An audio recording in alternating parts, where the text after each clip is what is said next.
Alhamdulillah wassalatu wassalamu ala rasulillah wa ba'du.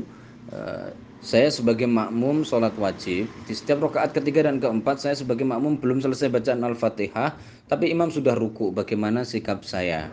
Barakallahu fikum. Kalau dalam sholat sendirian, semua ulama sepakat, kata Imam Nawawi, semua ulama sepakat ijma' bahwa membaca Al-Fatihah hukumnya adalah wajib. Tidak ada alternatif kalau sholat sendirian. Adapun dalam sholat berjamaah, maka berjamaah ini punya aturan lain. Nah, disitulah maka Nabi Muhammad SAW bersabda, wa idza raka'a farka'u. Apabila imammu sudah rukuklah. Nah, dalam keadaan seperti ini bagaimana kalau seandainya kita belum baca Al-Fatihah, sedangkan imam ternyata sudah ruku, atau kita baca Al-Fatihah belum lengkap tapi imam sudah ruku. Dari sinilah para ulama menyampaikan Al-Fatihah menjadi gugur. Apakah ada dalilnya? Ada hadis dari Abu Bakrah. Diceritakan bahwa beliau suatu ketika masuk ke masjid, Rasul sudah selesai baca surat. Abu Bakrah karena gak mau ketinggalan ruku, dari pintu masjid langsung Allahu Akbar, langsung ikut ruku. Apakah sempat baca Al-Fatihah? Sama sekali tidak sempat. Begitu, langsung ruku.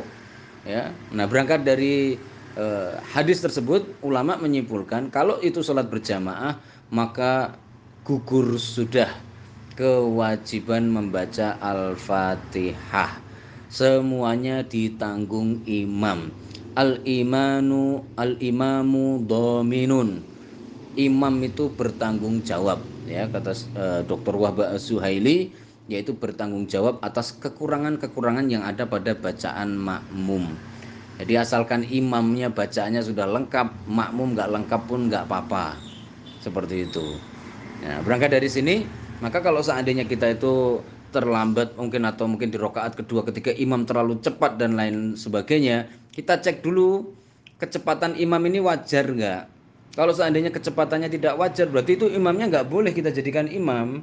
Berarti imam dalam posisi tidak sah sholatnya, kita yang ngikuti juga nggak sah. Jadi kalau ada imam terlalu cepat, Al-Fatihah aja nggak sempet dan lain sebagainya, ya kita punya ukuran tentunya, ini Al-Fatihahnya kira-kira kena apa tidak, seperti itu ya. Maka kalau seandainya imam itu Al-Fatihahnya itu secara ukuran itu kecepatan, tidak mungkin Al-Fatihah sempurna, maka jadi makmum hukumnya batal, karena sholatnya imam juga batal. Tumakninah hukumnya wajib, seperti itu. Nah, adapun kalau seandainya imam sudah baca, kita sampai sono langsung dolin, langsung. Nah, kita kan tinggal sempat baca amin, seperti itu ya.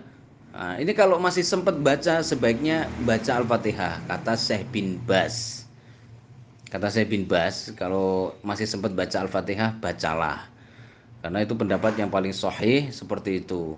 Nah, tapi kalau seandainya kita masuk ke sana ternyata wa amma bi ni'mati rabbika fahadits, gabung sholat sudah tinggal ujung ayat, langsung saja ruku, karena semua kekurangan ditanggung imam. Semua kekurangan. Terus bagaimana kalau sholat-sholat sirriyah? Misalkan sholat duhur, sholat asar, kita kan nggak tahu, tiba-tiba datang langsung ruku aja, belum sempat baca Al-Fatihah, ditanggung imam. Jadi sholat berjamaah itu nanti yang paling sentral itu adalah imamnya, seperti itu. Jadi kalau imamnya itu sholatnya sudah benar, sudah sah, maka makmum-makmum yang baru datang nggak dapat Al-Fatihah dan lain-lain itu semuanya sudah ditanggung oleh imam, seperti itu. Jadi pendapat yang paling benar bahwa langsung saja ikut apa yang dikerjakan imam walaupun Al-Fatihahmu tidak lengkap. Ya, berdasarkan hadis Rasulullah, innama ju'ilal imamu liyu'tamma bihi. Imam itu diangkat tujuannya untuk diikuti. Fa idza kabbara fakabbiru, apabila imam sudah bertakbir maka takbirlah. Wa idza raka'a farka'u, apabila imam rukuk maka rukuklah. Sehingga hadis-hadis tentang seperti dari Ubadah bin Somit, bahwa Nabi Muhammad SAW bersabda, la salata liman lam yaqra bi fatihatil kitab, tidak sah sholat tanpa Al-Fatihah. Itu nanti hadis-hadis itu semuanya taksis, atau hadis-hadis tersebut kalah kekuatannya dengan hadis-hadis bermakmum yang wajib atau mutaba'atul imam, wajib untuk mengikuti imam. Jadi nanti hadis-hadis tersebut berlakunya hanya untuk sholat sendirian. Adapun ketika sholat bersama imam, maka yang lebih kuat itu adalah ngikutin imamnya, ketimbang bacanya dan lain-lain seperti itu. Semuanya menjadi kalah dengan mutabaatul imam, demi mengikuti imam. Wallahu alam bissawab. جرحها فينا وذكراه تناغينا ألا أين الميامين